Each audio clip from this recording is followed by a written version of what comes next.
Welcome in, belly up, have a seat, and grab a drink as we talk some Wingman Fantasy Football.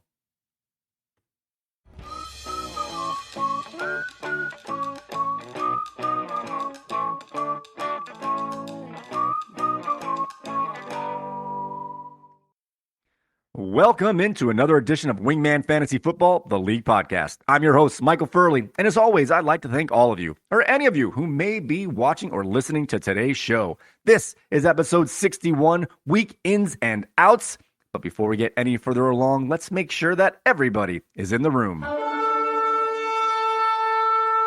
Wingmen assemble! All right, guys, we are just past the halfway point of the Wingman Fantasy Football regular season, and let's get right into it. Let's find out who's in or out, who's hurt or not in this week's Actives Inactives. We are going to start off by mentioning that there are no NFL teams on bye this week, so every one of our managers has a full complement of choices to make in regards to their playing lineups. I know I'm torn because I got 4 or 5 running backs I would like to play, and I only have 3 spots for them, so I'm not sure what I'm going to do. I've only got a few minutes left to make up my mind. All right, let's start off with our IR list, as we've had a bunch of tight ends added to this list in the last 10 days. As we have Zach Ertz, Arizona tight end, is now on the IR list and going to miss a minimum of 4 weeks. Dawson Knox, Buffalo tight end, has also been placed on the IR, and he too is going to miss a minimum of 4 weeks. Greg Dulcich and Pat Freiermuth were placed on the IR last week, just before the games, so they have 3 weeks left before they can return. Kyren Williams and Ronnie Rivers, both LA Rams running backs, were placed on the IR just before last week's games, and they have 3 weeks before they are eligible to return. Justin Jefferson is inching so much closer to a eligible return, as he's only 2 more games he has to miss. That includes today, but we're not sure about how healthy he will be after that 2-week window is up. But he is getting closer and closer to returning, making our number 1 seed, Katie's King George, even stronger if he can make his return. Waddle Away's Devon Achane has 2 weeks before he can return, and it seems he can only get wins when Achane is in his lineup, so he needs that player back badly. Khalil Herbert and James Conner are also on the IR, but have 2 weeks left before they can return. As for players that are out this week, we have David Montgomery is out for the Detroit Lions. They play Monday night. Justin Fields is going to miss another game with his dislocated thumb. Kyler Murray has been practicing in full all week, but he has not been activated off that PUP list, so he's going to miss another game. He might miss next week. He might return right now. It's a question, but he's going to be activated within 14 days as his 21-day window is going to be up very soon. We have Deshaun Watson. He's out again this Sunday. He's been rehabbing his shoulder. They are indicating that they don't think IR is necessary, but he's going to miss next week. He's going to miss this week. He missed last week. They might as well just do it and at least pretend that he's going to try and get healthy. Robert Woods is out. He plays for Houston now, wide receiver for Houston. And this doesn't seem like a big sit, but he actually leads the team in targets for Houston. So that is he doesn't have great stats, but he's got a lot of targets. And he's on the field a lot. So that's just going to open the door even more for Nico Collins, Tank Dell, and Noah Brown for the Texans this week. Deebo Samuel is going to miss another game.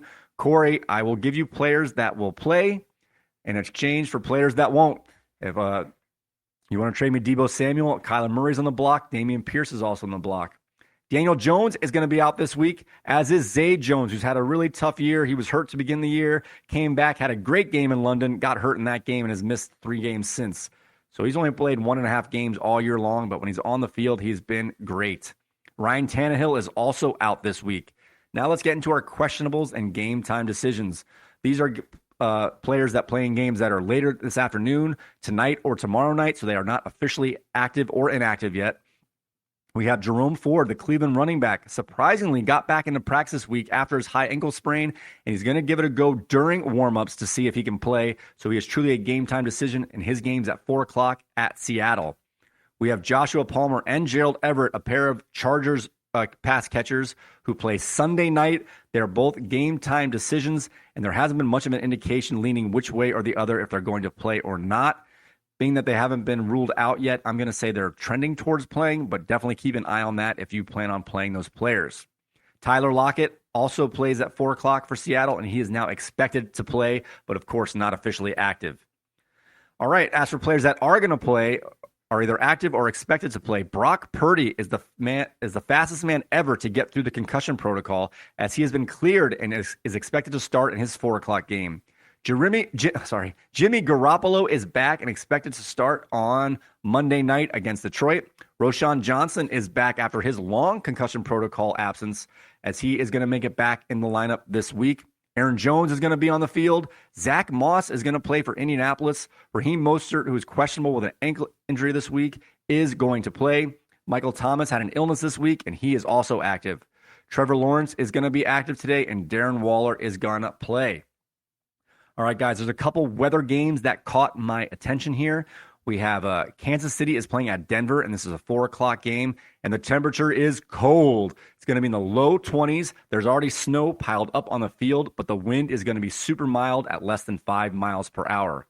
Other games that caught my attention: New England at Miami. It's going to be hot.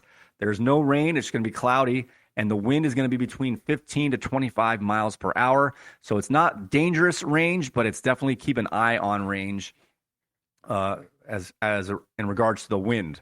Also, the Jets are playing the Giants, and it's the temperature's in the mid 50s. There's a light rain going out there right now, and the winds there too are between 15 and 20 miles per hour. So it might be a little gusty for our weak arm quarterbacks for New York. All right, guys, I want to let you in on a new section of the wingmanentertainment.net/game day page. All right, if you look here on the game day page, this is my resource that I use, and I'm just trying to pass this along to you guys. I go here to start my day in the morning, and there's a link right here to your Yahoo page. In the center, you see these big tiles. My pointer's not showing up on the screen here, but there's a tile for Yahoo, NFL Network, ESPN, and CBS Sports. You can link right to your page, and as long as you're logged in, it'll take you right to your your league's fantasy page. But here's the news on the right side here. We've got our Twitter feeds from our reporters, Schefter, Rappaport, Pro Football Talk, which is an NBC feed, and Around the NFL, which is an NFL feed. The left side is our news aggregator. This is usually a couple minutes behind, but it kind of like locks in some news stories so they don't get, you don't scroll past them as a Twitter feed would be. But here's the news section right in the middle of the page. We have an inactive list. This is up to the minute. Actives and inactives, or all the players that are inactive for their teams. Oh, the page is refreshing here right now. That's okay. So you see here that says Atlanta, and all the players are inactive. And scroll down, it goes through all the teams alphabetically. They populate based on the time of their game. So these are all the 1 o'clocks and Thursday night games that are already in here. When the 4 o'clock games come in, they'll populate right into this list, and they'll fall into alphabetical order. So obviously you get the big reports on. You'll get the big reports on the big players that are out. But if you want to double check and see every player that's inactive, go to wingmanentertainment.net/game day, and you can now see the inactives as they come in right at the minute. So this is a great tool for you guys to use, a one-stop shop to get your news and notes for all the players that you're interested in. And of course, you can check your own Yahoo Fantasy page to double check your players in that way. So with that being said, guys, don't forget that you can find us on Spotify, Apple Podcasts, TuneIn Radio, of course, wingmanentertainment.net. All our content's there, either /game day for your Sunday mornings, /WFF for your weekday podcast, and /podcast for all of our old Wingman podcasts.